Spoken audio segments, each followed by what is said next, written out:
quarter stats. Desmond Ridder, the interception. Carlton Davis making a huge play. And now the question, can Baker get this offense into the end zone? All tied at 3 as we begin the second quarter here at Mercedes-Benz Stadium in Atlanta.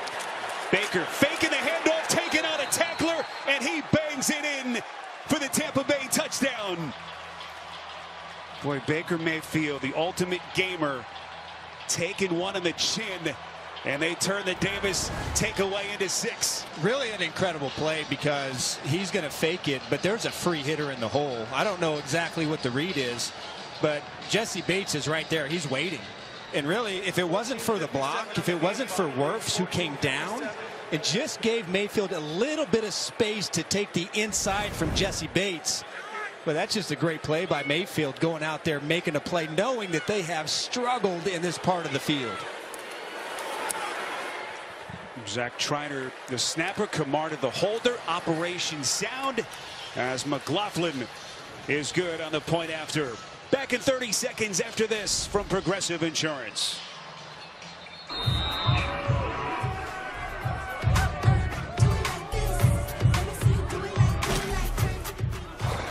Play. This is not a watch party. Watch party? You said party. As in party.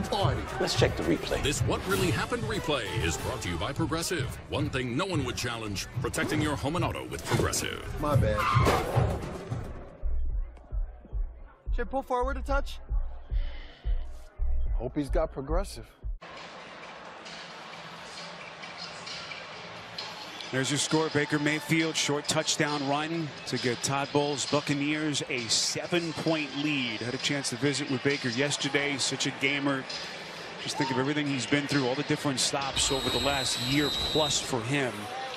So they just have an appreciation for this kind of a game. We control our own destiny, Arch. This is the kind of game you live to play in the NFL. You know, he really does have an infectious competitive spirit. He really does. He's got that magnetic quality that his teammates really feed off of. It's authentic. That one sails through the back of the end zone. And so how does Desmond Ridder now regroup as we go downstairs to Aditi with an injury update? Aditi? Spiro, that last play, that last interception was costly for the Falcons for multiple reasons. Wide receiver Mac Hollins hurt his ankle. He is questionable. And left tackle Jake Matthews hurt his knee. He is also questionable to return. Whoa. Wow. So Atlanta already down 2 offensive linemen starters, potentially have lost a third. Yeah, and so both Tyler tackles. Vrabel, whom they just elevated from their practice squad, now is into the game at left tackle. So they're playing with their number 2 tackles on both sides. Son of Mike Vrabel, who of course coached a number of years with Arthur Smith at Tennessee. So an offensive line that up until today had the same starting 5 every game this season suddenly is down 3 starters. Fake handoff, Ridder throwing on the run and completes.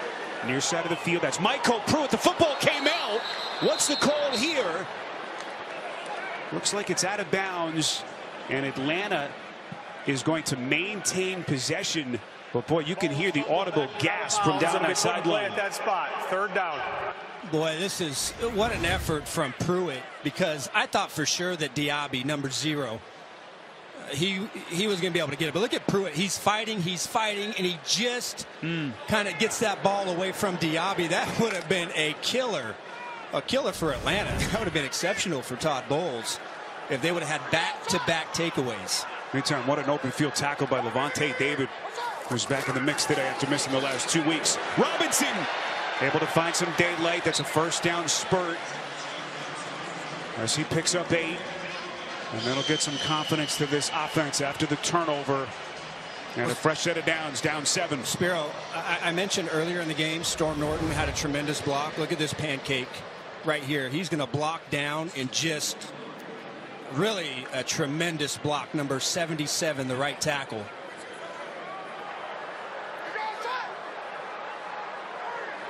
Remember, they signed Norton 4 weeks into the season. Got him off New Orleans practice squad, and he has been right into the mix. That's a bullet and a completion. Second catch for Drake London as Desmond Ridder with a beautiful ball. They pick up 22. 1st down Falcons. That really is. It's just Drake London. He's playing off the leverage of McCollum. McCollum is playing on the inside, and he does nothing. He's a lined up in press. He does nothing to disrupt the release of Drake London, and then he just runs away to him, and Ritter puts it right there on the sideline for a nice throw and catch. So they work now inside the Tampa Bay 40-yard line. Robinson trying to find the edge, just barely able to get to the line of scrimmage. Let's get another NFL Today update to New York. JB, Phil. Lamar as likely to pass as run. Oh, a little play on words. I like that. Uncovered down the field. Isaiah likely. Nobody there. Lamar Jackson finds him 54 yards later. He was so open, Boomer could have made that throw. Baltimore leading the Rams 7-3. Well, Spiro, you know Phil is back. I like when Phil gets salty with Boomer. Yeah. As a look at the division standings in the AFC North, as the officials have this one marked here, as we get a look at the injured Tampa Bay defender, that's Ryan Neal. As they take a closer look at Ryan Neal, it's Kevon Merriweather stepping in now on the back end of that. It's just a dazzling pass from Ritter as the Falcons punch back.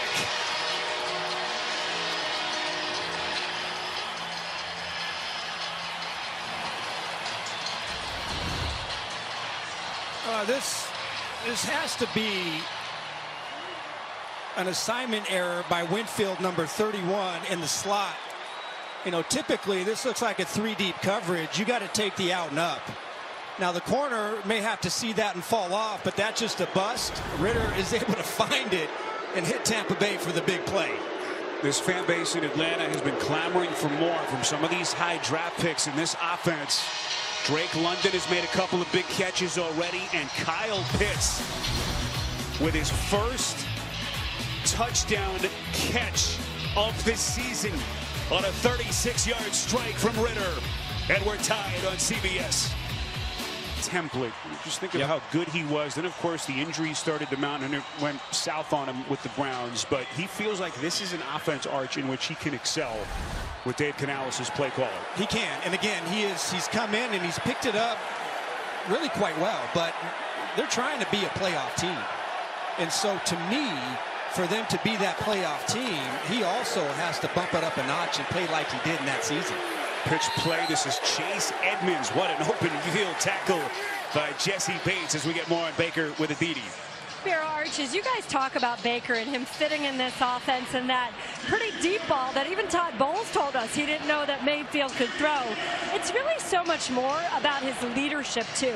Mike Evans, who's played with a series of veteran quarterbacks, openly told us that it's Mayfield's durableness, his toughness, how he's super positive and never throws anybody under the bus that really drives this team, that he's the engine that drives this team. All right, Aditi, where does Baker go here on second down? He delivers a strike. That's Edmonds out of the backfield. Now, the other thing Mike Evans told us is that, as soon as he heard the news that it was Baker coming in, he said he was immediately excited. He's been a fan of Baker since Baker's high school days in Texas. Of course, both Texas guys. And he said he sees a little bit of Baker in his college quarterback, Johnny Manziel. Both gamers, love to play. And the vibe between those two has been tremendous right from the day that Baker walked in the door. Yeah, it really feel like personality-wise, they're just such a great fit together. And I think it's clear they're a pretty good fit on the field as well. Fresh set of downs. It'll end around action here. This is Palmer. Has a lead blocker, but just tremendous pursuit. Clark Phillips again making the spot start today with some of the injuries that they have on the back end. No Jeff Okudah. And that could have been a lot worse for Atlanta's defense. Well, I tell you what, Clark Phillips, you mentioned, he came in and he played a lot last week. I thought he tackled really well. That is a heck of a play for him because he's lined up man-to-man on him from the other side. And for him to go all the way around his defense and have the speed to catch up and make that one-on-one tackle to force 2nd and 7, just a tremendous effort. Handoff here as Edmonds is dragged down by Ellis, who's been all over the place for this defense already. Mention the defensive missing pieces for Arthur Smith. And Ryan Nielsen, their first-year defensive coordinator, Onyemata's miss is huge. He's been so good for them. Well, it is. It's huge, but well, all three of them really. But both Onyemata and Nate Landman, really two exceptional run players. Onyemata bordering on that elite category. But that is a big blow to this Atlanta run defense that has been really good this season. Mayfield has to work quickly on third down. He completes. First down, Tampa Bay. Quick decision. Chase Edmonds on the catch. He picks up 8. First down, Bucks. Well, I like what they do with Mike Evans. And they, again, you saw this earlier with Ritter doing this to Tampa down in the red zone. But they use Mike Evans as a bit of a little screen inside. And then White just kind of plays off him. A little option route, looks at the leverage, and then Baker Mayfield right on the money. So we crossed the 9-minute mark. Rashad White on the take here, picks up 4, maybe 5, tackled on the play by Richie Grant. Another NFL Today update to New York, JB and Phil. Stafford drops it in the cup. Matt Stafford finds a wide open receiver, Cooper Kupp, from 6 yards out for the touchdown, and puts the Rams up 10-7 over the Baltimore Ravens. Spiro, Adam, and Aditi. All right, so an early surprise score there as they play early stages in the second quarter. We'll see where the Rams sit out in the NFC West. Rashad White lines up at the top of your screen here. Baker throws far side. This is Godwin as they try to set him up with a little screen action. Working in front of that Atlanta sideline, picks up 1, maybe 2. Nice open field tackle by Andre Smith. And that'll set up a 3rd and 4. Yeah, we already talked about Godwin and his usage, and even talking to Dave Canales, their offensive coordinator. They went back and looked. What is he good at before the season started? And they went back again. What are his best stuff? And they feel like he's the first or second read in about 75% of the offense. It just, for whatever reason, the play and the ball hasn't gone his way. Mayfield, another 3rd down, goes to the check. This is White, and another sensational open field tackle. Mike Hughes gets him around the ankles, and he prevents what would have been a first down for Tampa. Boy, you're right. Really, Atlanta just doing a great job tackling today. When they have been hurt, when they haven't played their best, one of the things that has shown up has been missed tackling. You think about Minnesota, you think about the Arizona game. So far today, they have been excellent in those one-on-one tackling situations. Would have been a 60-yard field goal from here, so Todd Bowles going to go for it. Offense stays on the field, pitch play. White looking for daylight. He's going backwards. Jesse Bates and Caden Ellis blew him. As Jesse Bates has led the charge, Caden Ellis has been all over the field already. Turnover on downs, gets the football back to Desmond Ritter. All tied at 10. In a game that will decide first place, at least for the time being. Atlanta right now sole possession, 1 game in front of Tampa Bay. Ritter throws across his body and completes. Kadarrell Hodge run out of bounds. We'll see where the officials mark the football. It's a first down play, pickup of 18. Well, it really starts, Spiro, with Ellis over here to the right, number 55. Look at how immediately he knows what play is coming, and he beats the crack. He beats it, and that destroys the whole play. So now he's able to set that edge, and then you got Jesse Bates is able to flow over the top, fit right inside where he's supposed to be, and stuff that play. Ryan Nielsen's like, yeah, that's what I'm talking about. Nielsen inherited a defense that finished 23rd in the NFL last year. What work he and his staff have done with this defense. Really the biggest reason why Atlanta is in the position that they're in. Sole possession of first in the South. A win today, and boy, they are in the driver's seat to win the division and potentially get a home playoff game. As we cross the 6-minute mark, officials giving Tampa Bay a chance to sub. They do not. Ritter near side pass, and that's complete. That's Mac Hollins not playing at full strength. That gimpy ankle. As we go back to New York, update time. JB and Phil. Flacco's second touchdown toss of the day. Yeah, Joe Flacco finds David Njoku wide open.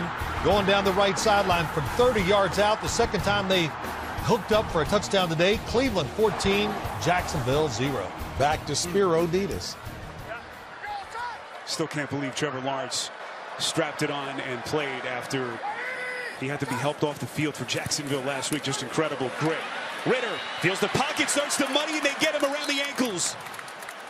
Boy, Ritter, a nice job to pick up some of that yardage. They only lose one, maybe two. It was Kalijah Cansey, who's been just tremendous. One of the best defensive rookies in the NFL. In fact, newly minted Defensive Rookie of the Month last month. Yeah, but listen, Ritter, this is open. He has a wide open right there. You got to throw it. But for some reason, he pulls it, comes down. But it's about 3 or 4 times in this game where he has had an open receiver to the side where he is reading, and he hasn't been able to spot him. Younghoe Koo has hit 24 straight field goals at home. That one hits the upright, and it's no good. He has basically been automatic this season, but he misses to the right. And we're still tied on CBS. And in a game for first place in the NFC South as Baker Mayfield and company take possession of the football after the missed field goal by Younghoe Koo. And a good run here for Rachaad White. The NFL on CBS streams live on Paramount Plus all season long through Super Bowl 58. It includes next week's excellent matchups. Try it for free today. Arch, big surprise. You look down at the stats monitor. Just one target, no catches yet for Mike Evans. It is a little bizarre. You know, credit Atlanta for really, I think so far, A.J. Terrell has been on Evans a lot, and he has really done a phenomenal job of disrupting him and not giving him anything downfield. Baker off the play action, taking a shot. Near side, up the seams, and it's incomplete, looking for Godwin. Clark Phillips was there. Again, thrust into a big role today with the absence of Okudah. Well, Phillips one more time. Really a pretty good position. Godwin has just a little bit of a step, but he's step for step. There's really nowhere. Mayfield would have to throw just an absolute perfect football. Looking at their last week's game, nothing against Phillips, but I didn't think that the Jets really tested him and threw at him like you would think. But so far, when his number has been called, he's been able to step up and make the play. See the possessions for Tampa Bay. Baker feels the pressure, running for his life, trying to buy himself some seconds, and they finally get him. Kentavious Street. So they lose 2. And once again, Atlanta's defense looking fierce. Well, you see Baker to the right side, but I thought for a moment he had somebody right there. That's number 10, Trey Palmer. Again, you don't know exactly where the read is, but because of the pressure, and one thing about Atlanta's defense, on their third downs and that fourth down is when they have been at their best, and they've been able to put pressure and get into the backfield. Jay Camarda, as we get a fair catch signaled here by Alford. And they're going to have tough starting field position inside their own 10-yard line. So beautiful punt, 51 yards from Camarda, does his job. And Ryan Nielsen fired up down on that Falcon. Not second guessing and being able to cut it loose. On the one time he second guesses, guess what?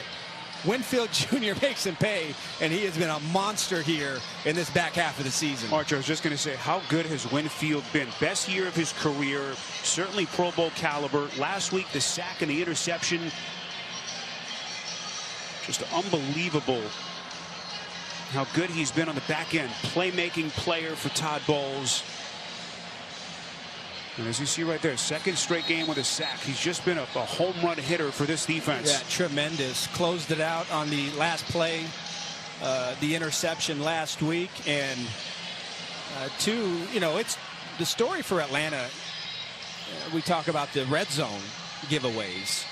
Well, today it's been in the red zone, but in Tampa's on their side of the field. How about that for Todd Bowles' defense? You haven't really been able to pressure much in this game, but you have 2 takeaways inside your opponent's 20-yard line today. So Ritter had the 3 red zone turnovers in the first meeting in week 7. 2 turnovers here. They both come inside their own 10-yard line. And that's a lot for that young man to think about as Tampa Bay has retaken the lead. By the way, it had been 59 games since Tampa got their last safety. You have to go all the way back to early September of 2020. What a play. As Tompkins trying to find a seam, crosses the 30-yard line. They're going to have good starting field position at the 33. It's a 28-yard return. Well, considered the league's most prestigious honor, the Walter Payton NFL Man of the Year Award recognizes players who've exhibited excellence on the field and whose passion to impact lives extends beyond the game. This year's nominee for the Bucs, Antoine Winfield Jr., and for Atlanta, Bradley Pinion. The NFL Man of the Year will be announced at NFL Honors on Thursday, the 8th of February, right before the Super Bowl, and you can see it right here on CBS. That is a big, big deal for those 2 players. Just a tremendous effort that they have made in their communities off the field. On and off the field. Rashad White on the take here. So Tampa Bay really sitting pretty. They got all 3 timeouts arched. 2-minute warning here coming up as they try to build on a 2-point lead. Yeah, and I was just about to say, now Tampa Bay, they haven't really been able to pressure today. Before that last sack, they only had 3 pressures on Ritter, but really great timing for Todd Bowles. Not so much for Desmond Ritter. 2-minute warning in Atlanta. 12-10 Bucs. You're watching the NFL on CBS. Dial it up, and his players respond by getting into the backfield. For Atlanta hoping to get the football back, maybe potentially one more scoring chance, but they're out of timeouts.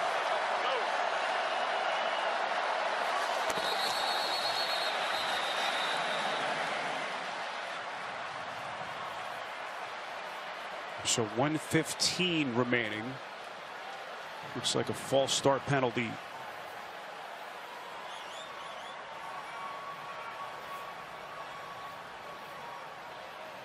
False start, offense number 78. That's a 5-yard repeat 3rd down. Now Atlanta has declined the 10-second runoff. So Wirfs is the Please reset the clock to 1:16. 1:16 on the game clock, please. By the way, Atlanta has all 3 timeouts left. Hard to decipher with our graphic there. They do have all 3 timeouts. So 1:16 left. 3rd and 8. Arthur Smith, with look of concern, hoping his defense can get off the field. Mayfield somehow escapes, buys himself some seconds, fires. Tight window, it's incomplete, looking for the tight end, Otten. And once again, this Atlanta defense stepping up to the plate. Good pressure by Bud Dupree, and Phillips has been right in the center of the party. Yeah, and really Atlanta doing a nice job in just reading the quarterback and taking away all the open throwing lanes. You had Calais Campbell in a 2-point stance rushing up the middle, and it was just too much, and Mayfield tries to make a throw. So Jay Camarda on to punt. 3rd, 3 and out. That this Falcons defense is forced so far in this game. Camarda has this one fielded by Alford. Alford's got some real estate. Crosses the 40, out across the 45.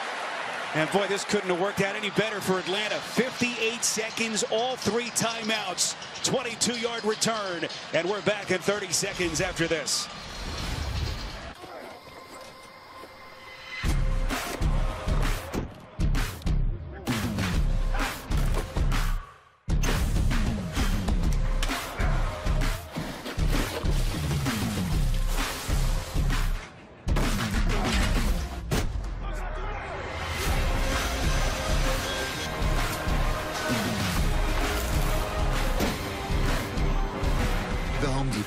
Committed to filling the trades gap.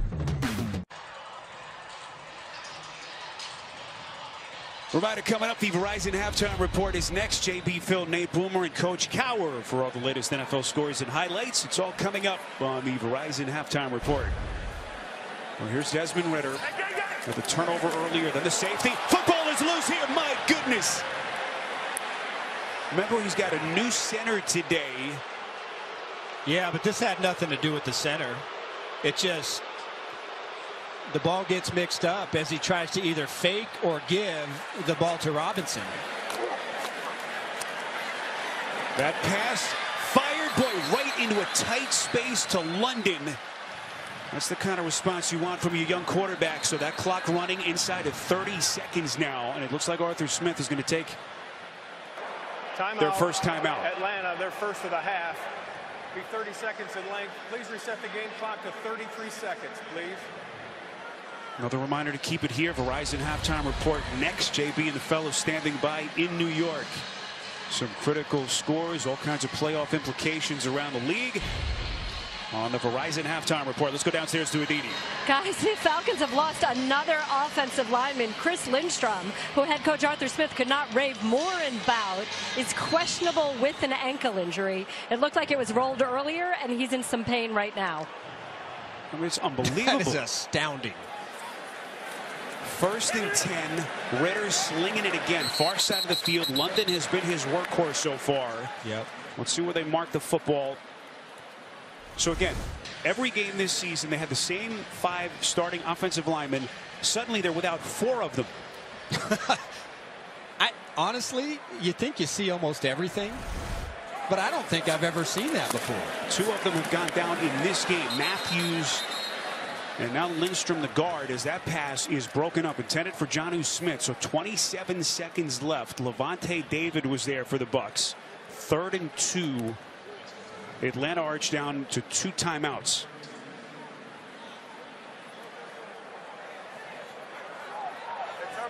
It would be about a 52-yard field goal from right here. Before they would love to continue this drive. Handoff as they play it conservatively. And they're going to be short. There's Bijan Robinson, and now Arthur Smith, at least for the moment, as his offense will run this thing down. They'll call the timeout at right about 3 seconds. And send out his kicker. Atlanta, their second of a half. And Younghoe Koo is going to trot out to try to put the Falcons in front.